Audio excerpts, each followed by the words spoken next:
Buenas tardes con todas y con todos. Reciban un cordial saludo de la Comisión Permanente de Acceso a la Justicia de Personas en Condición de Vulnerabilidad y Justicia en tu Comunidad.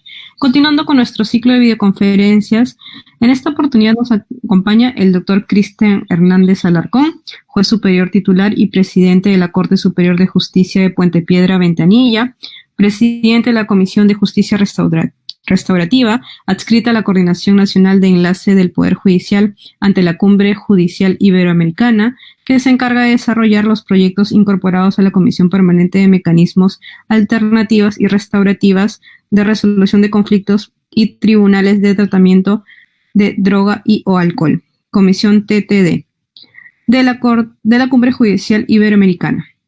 Miembro de la Comisión de Género del Poder Judicial y representante titular del Poder Judicial ante el Grupo de Trabajo Multisectorial para la Implementación de la Ley de Violencia de Género número 303664.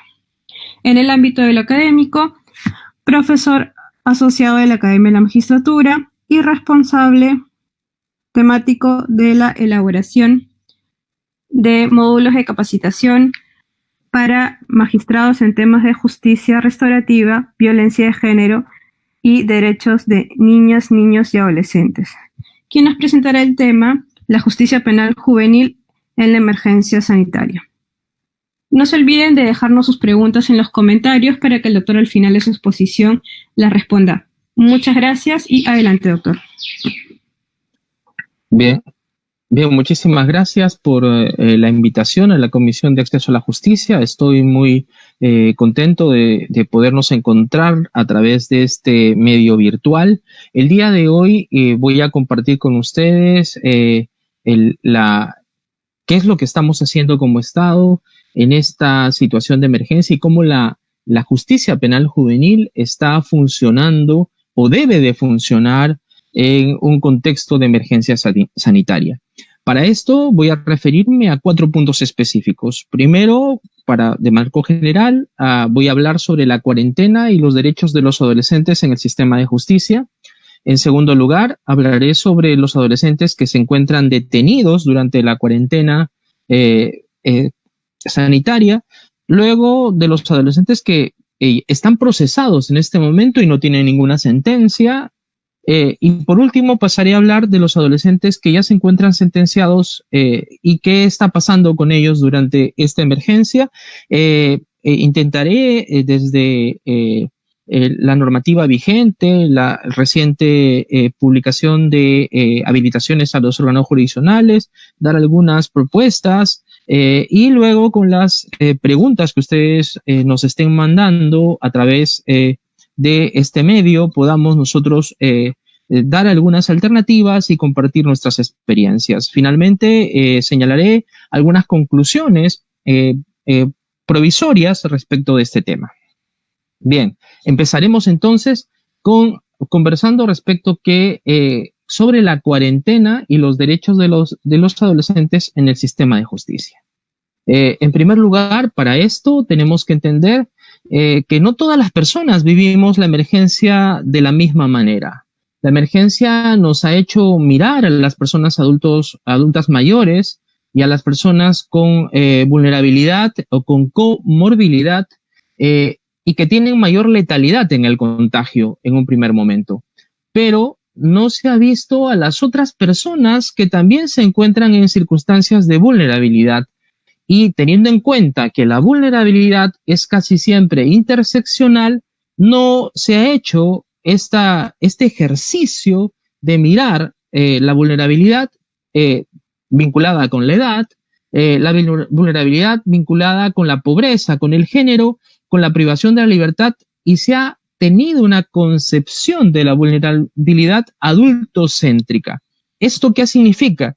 Que, por ejemplo, cuando hemos visto privados de libertad, lo que ha visto el Estado básicamente es los privados de libertad adultos. Cuando se ha visto la cuarentena humanitaria de quienes tienen que estar en casa, se ha visto las necesidades los intereses y las percepciones también de los adultos. Incluso, para solamente dar una muestra, en el último decreto legislativo que ha sacado el Estado, que es el decreto legislativo 1470, hay una directa alusión a las víctimas de violencia adultas, y tenemos que hacer la conexión con la ley 30364, que nos dice que las medidas de protección se pueden extender a las víctimas indirectas.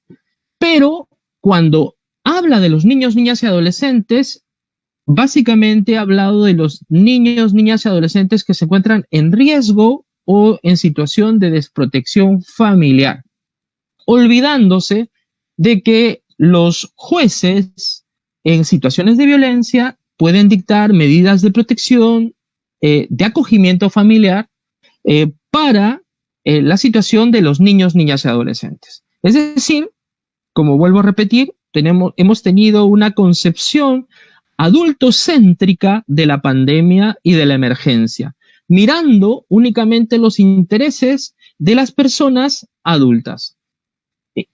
Y es más, no solamente hemos sido nosotros como Estado, incluso las instituciones internacionales, si ustedes revisan en sus redes sociales, han socializado la situación de las cárceles y las personas privadas de libertad, no haciendo una específica atención a la situación de la privación de la libertad de las personas menores de edad. Y desde esta concepción adultocéntrica, esta mirada no ha sido global, no ha sido integral, y el sistema de justicia es mucho más. Y el sistema de justicia es mucho más que únicamente adultos privados de libertad, el sistema penal. El sistema penal tiene que ver con adolescentes privados de libertad, pero el sistema de justicia no tiene que ver únicamente con adolescentes privados de libertad, sino también con los adolescentes que son detenidos en medio de esta cuarentena, y de eso vamos a ocuparnos inmediatamente.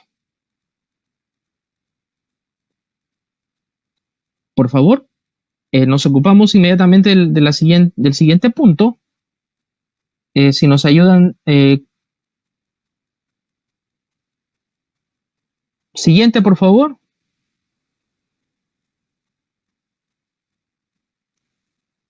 Retrocedemos un poco. Este es el punto 3. Vamos al punto 2. Muy bien. Excelente. Gracias. Entonces, hablamos de los adolescentes detenidos durante la cuarentena. Lo que quiero reflexionar básicamente es lo siguiente. Este es el momento de hacer efectivo el principio de desjudicialización y de mínima intervención, ya que, si bien es cierto, no tenemos implementado el Código de Responsabilidad del Adolescente, que en realidad tiene que ver con una situación de letargo institucional nacional, porque este código lo hemos sacado del 2016 y ya estamos 2020 y todavía no lo hemos implementado. Bueno, no obstante, no lo hemos implementado, no significa que los principios que emanan directamente de la Convención Internacional de los Derechos del Niño, del Corpus Juris Internacional de Derechos Humanos, que alcanza, que es un marco de protección, que es parte de nuestro derecho interno y que tenemos que tener en cuenta, de acuerdo a la cuarta disposición de nuestra Constitución, nos dirige eso a que hoy más que nunca tenemos que hacer efectivos el principio de desjudicialización y el principio de mínima intervención. No es posible que en estos contextos de emergencia humanitaria tengamos detenciones por situaciones de bagatela.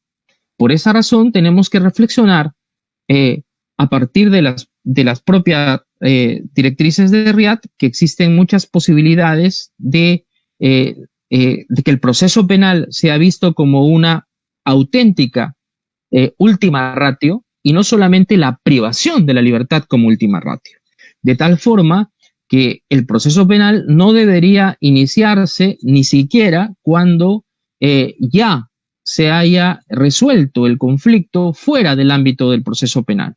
Ahora bien, para esto debe de fortalecerse el uso de las salidas alternativas, las cuales se encuentran reguladas en en nuestro Código del Niño y del Adolescente. Están en el artículo 206, 206A del Código del Niño y del Adolescente. Y tenemos que asegurarnos que tengan un enfoque restaurativo. Estas instituciones son la remisión y el archivo por perdón del agraviado, o archivo que yo le prefiero llamar archivo por reparación efectuada al agraviado. Para ello, es posible utilizar también los medios tecnológicos para hacer mediación penal juvenil.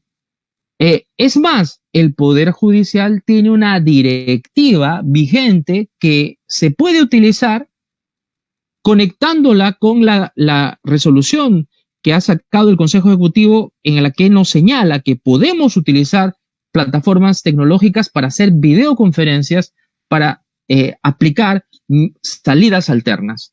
No necesitamos para eso modificación normativa, y obviamente los procedimientos que nosotros tenemos ya regulados, lo que tienen que hacer simplemente es flexibilizarse de cara a no perder su efectividad.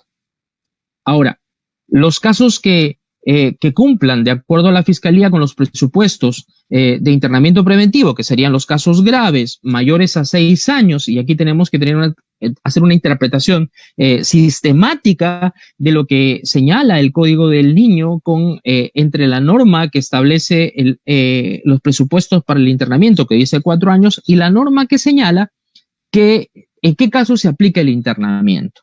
Entonces, aquí nos vamos a dar cuenta que el código nos dice, debes de aplicar el internamiento preventivo cuando el hecho sea mayor a 4 años. Pero luego, cuando le aplicas la medida de internamiento, nos dice, solamente puedes aplicar la sanción penal de internamiento cuando el hecho tenga una sanción mayor a 6 años.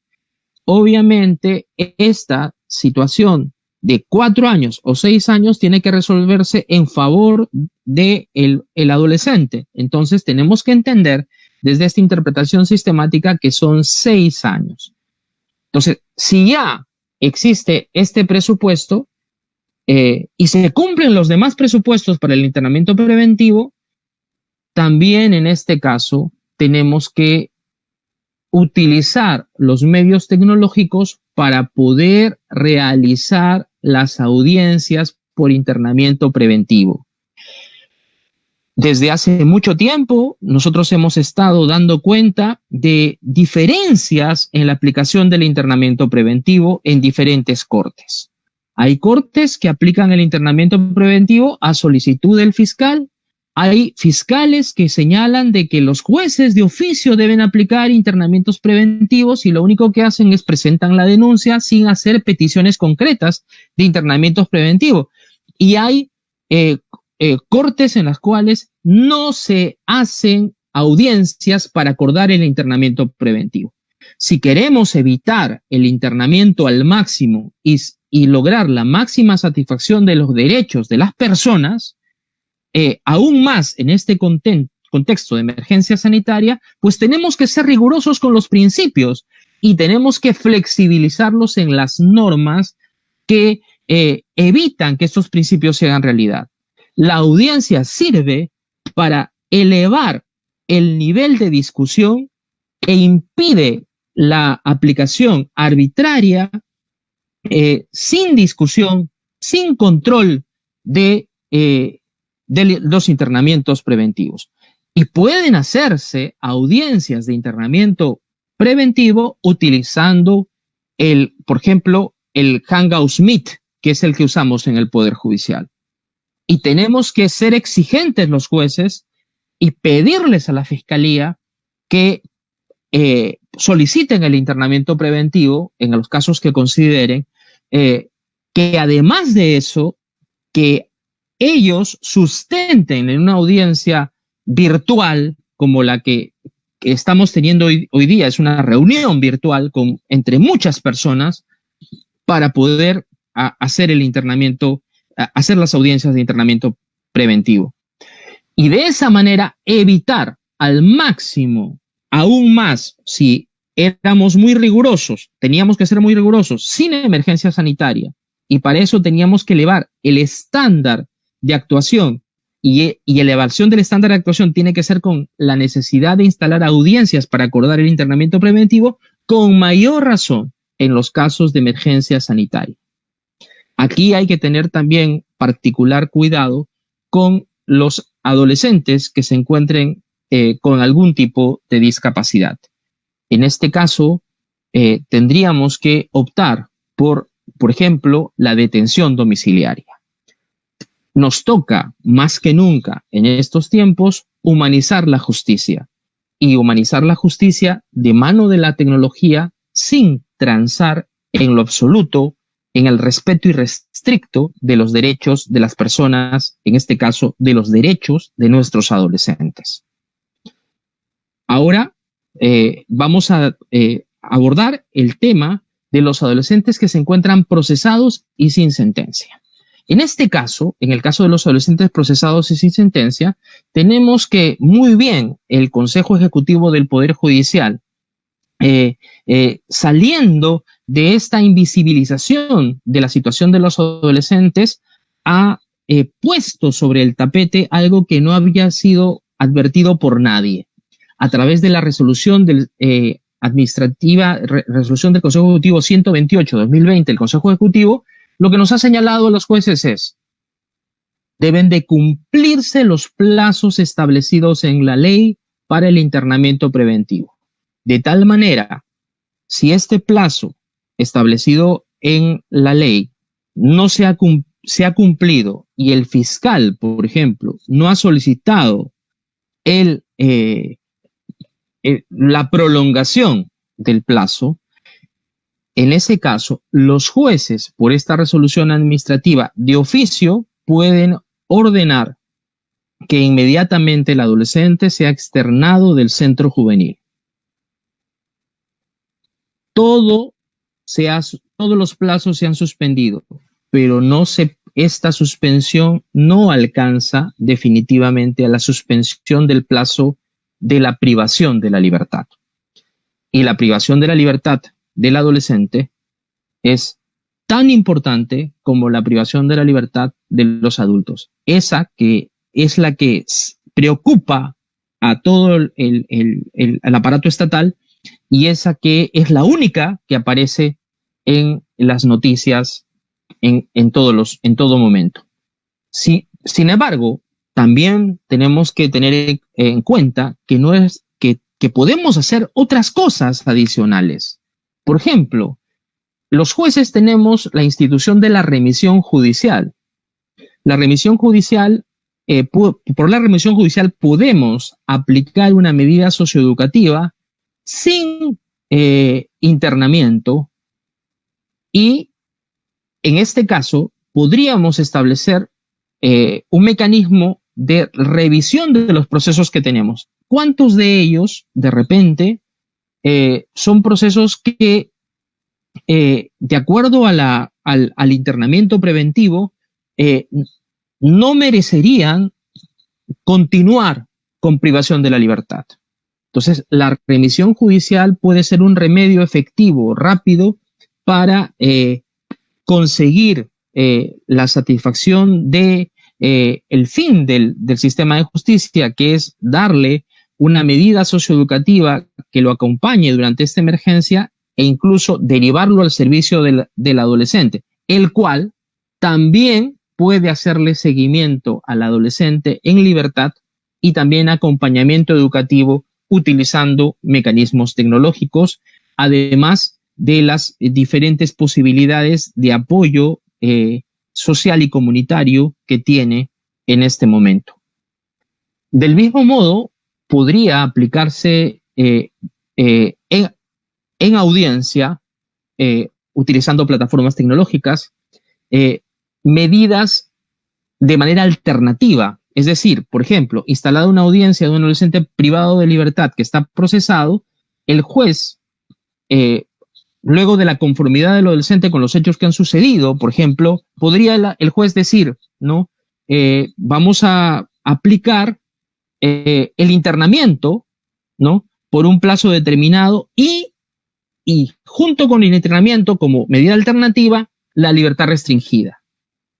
En ese caso, iría con libertad restringida, pero en caso de que no se cumpla la libertad restringida, podría volver al internamiento a través de la revocatoria. El Código de Responsabilidad Penal del Adolescente nos permite, nos posibilita aplicar las medidas socioeducativas de manera alternada, como este caso que les estoy proponiendo, sucesiva, ¿no? Entonces, es posible esta figura que les estoy planteando. Por último, tendríamos que hablar de los adolescentes que se encuentran ya sentenciados.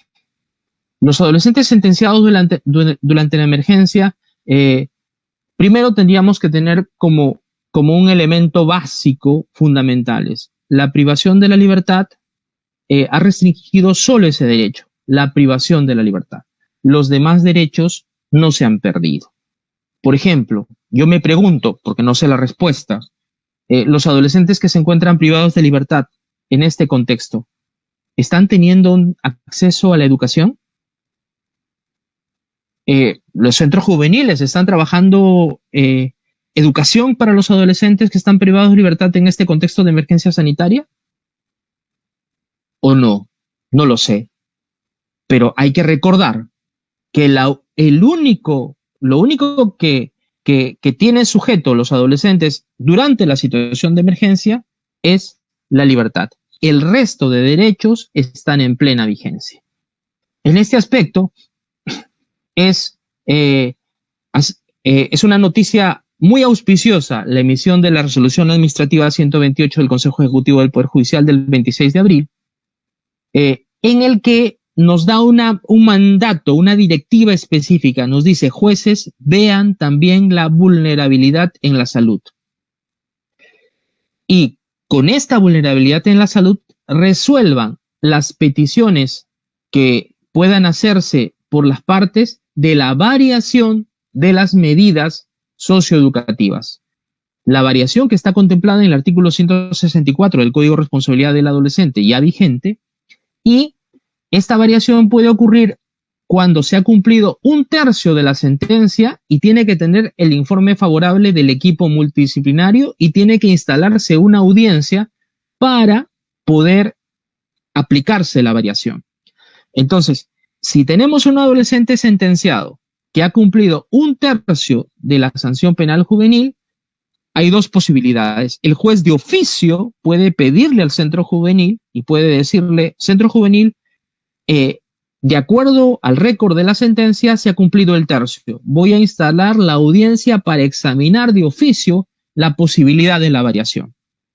Emitan ustedes un informe y programemos la audiencia para examinar la variación.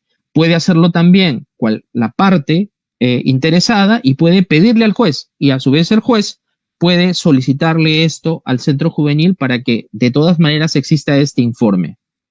El juez en la audiencia puede estimar, variar la medida socioeducativa aplicada, por ejemplo, por la libertad restringida, como dice la resolución del Consejo, o puede incluso aplicar variación con medida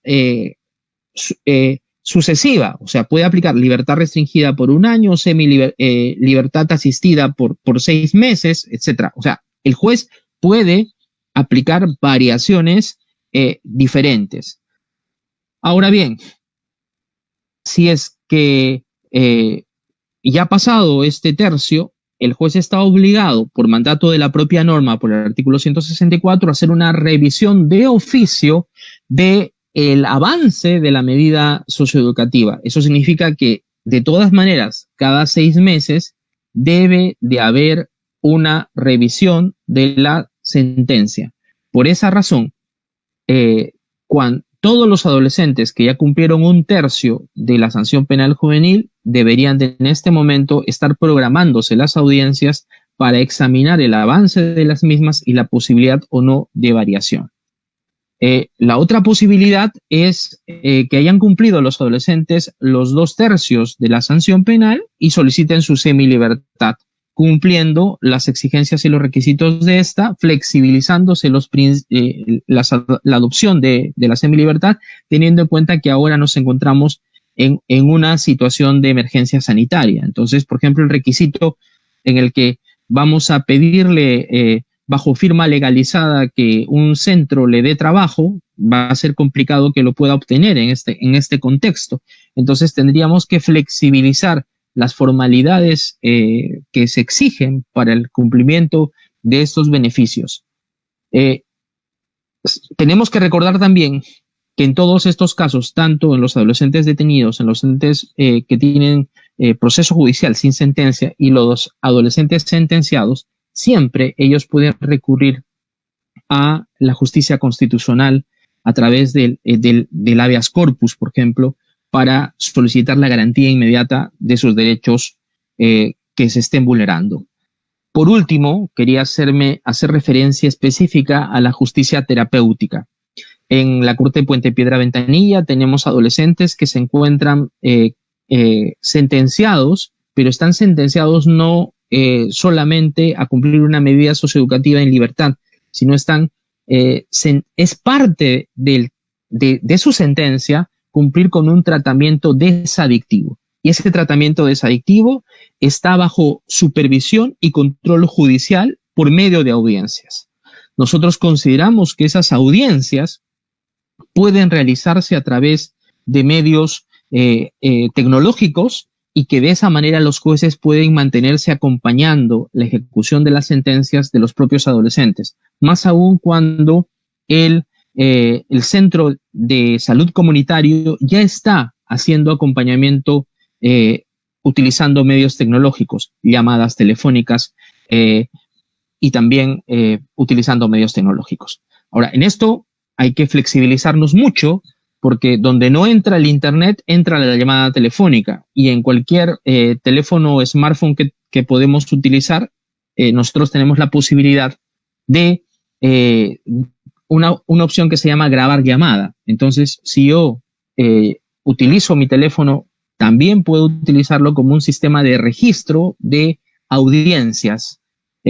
No necesariamente puede utilizarse el sistema de Hangouts en los lugares donde no se haga. O sea, donde podemos hacerlo, lo tenemos que hacer, es el canal oficial, es lo que nos permite confiabilidad, es lo que nos permite grabar la audiencia en un sistema confiable.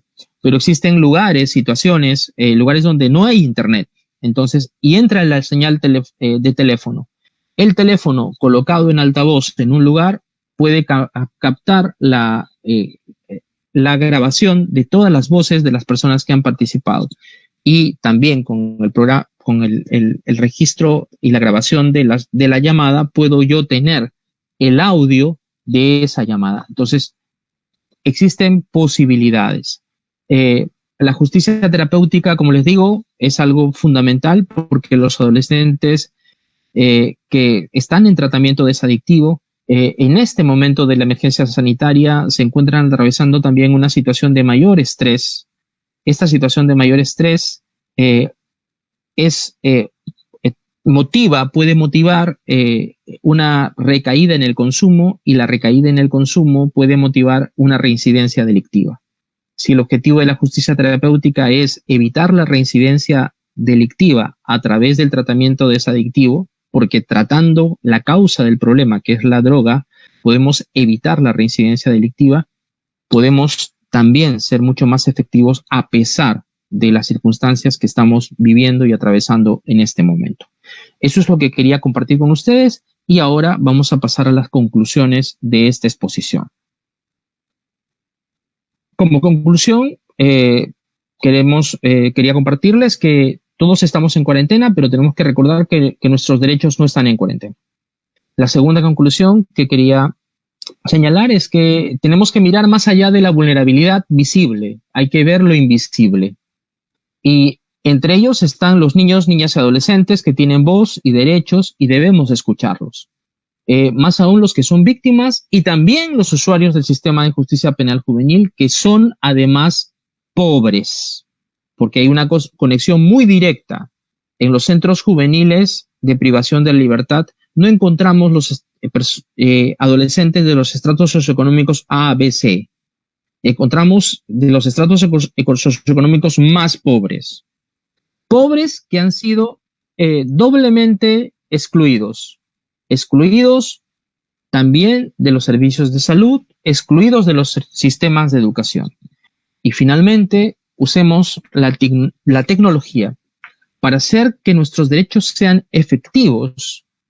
Es decir, utilicemos con flexibilidad la tecnología para el ejercicio de los derechos, pero nunca para el incumplimiento y la inobservancia de los derechos. Eso es lo que quería compartir con ustedes. Y a continuación, vamos a responder las preguntas que nos han hecho.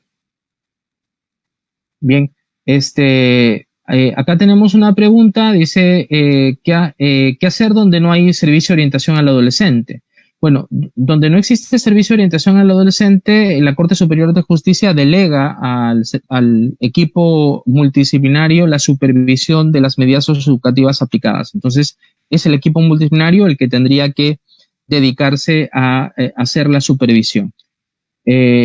Ahora, Teresa nos pregunta si debería el juez que revise la medida socioeducativa tener en cuenta la opinión del adolescente para ser beneficiario de la misma, teniendo en cuenta que no tenemos un sistema efectivo de reinserción. Yo le quiero decir a Teresa, o sea, la audiencia, la instalación de la audiencia es en realidad la posibilidad de tener cara a cara al adolescente. Y para tomar cualquier decisión el juez debe siempre oírlo. O sea, esto es una obligación, una exigencia en todos los casos. En todos los casos debe oírse al adolescente, a la persona que es el sujeto de derechos. Ahora, María nos pregunta, ¿qué pasa si se cumple con los requisitos de ley, pero la familia no lo quiere recibir, teniendo en cuenta en el contexto en el que vivimos? Bueno, esto hay que coordinarlo a nivel con los actores involucrados. O sea, acá podría ser posible, por ejemplo, de que el adolescente, yo entiendo esta pregunta en el caso de que el adolescente tenga la familia en provincia, el adolescente esté privado de libertad en Lima y de pronto el adolescente no tenga familiares en Lima. Esta sería la situación, ¿no? El adolescente no tiene familiares en Lima, pero si el adolescente tiene familiares en Lima, yo creo que sería perfectamente posible esta situación. Ahora, ahí hay que, María, recordar lo siguiente, o sea, ni en el caso de tutela protectora, ni menos aún en el caso de tutela de sanción penal juvenil, las carencias económicas o la situación económica deben de ser un elemento a considerar para mantener la privación de la libertad. Entonces, ni la institucionalización por carencias económicas, ni mucho menos aún la sanción por carencias económicas, ¿no? Entonces, las carencias económicas tienen que resolverse con medidas de asistencia social, y estas medidas de asistencia social que está dando el Estado deberían de beneficiar justamente a estas personas que tienen estas dificultades. Y Miriam finalmente nos pregunta, ¿puede garantizar en esta pandemia que los jueces de oficio revisen la variación por 1/3 de la sentencia para su liberación? Yo creo que sí.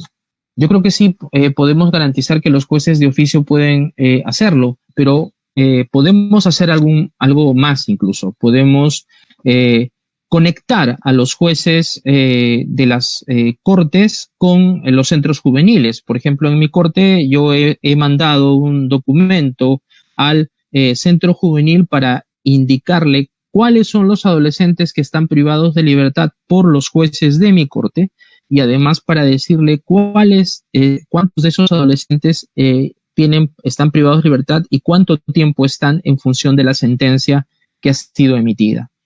Y luego vamos a correrle traslado esto a los jueces para que hagan efectivo el cumplimiento de la resolución administrativa que ha sido emitida por el Consejo Ejecutivo del Poder Judicial. Entonces, ¿podemos hacerlo? Claro que sí. Y podemos garantizar que esto se haga, y para eso necesitamos siempre una articulación, siempre una coordinación entre nosotros.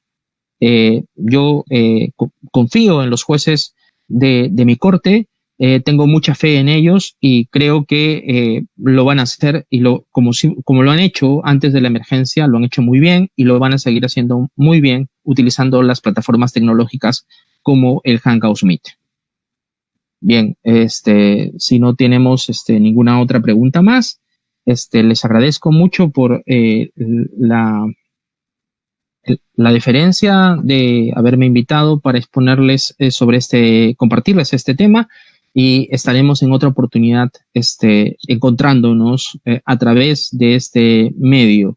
Y cuando todo esto pase, pues cara a cara, como siempre. Agradecemos al doctor Cristian Hernández Alarcón por su excelente exposición y les agradecemos a todos ustedes por su atención. Les recordamos que el día de mañana nos encontramos de nuevo a las 4 de la tarde con otro tema para su ponencia. Muchas gracias y buenas tardes.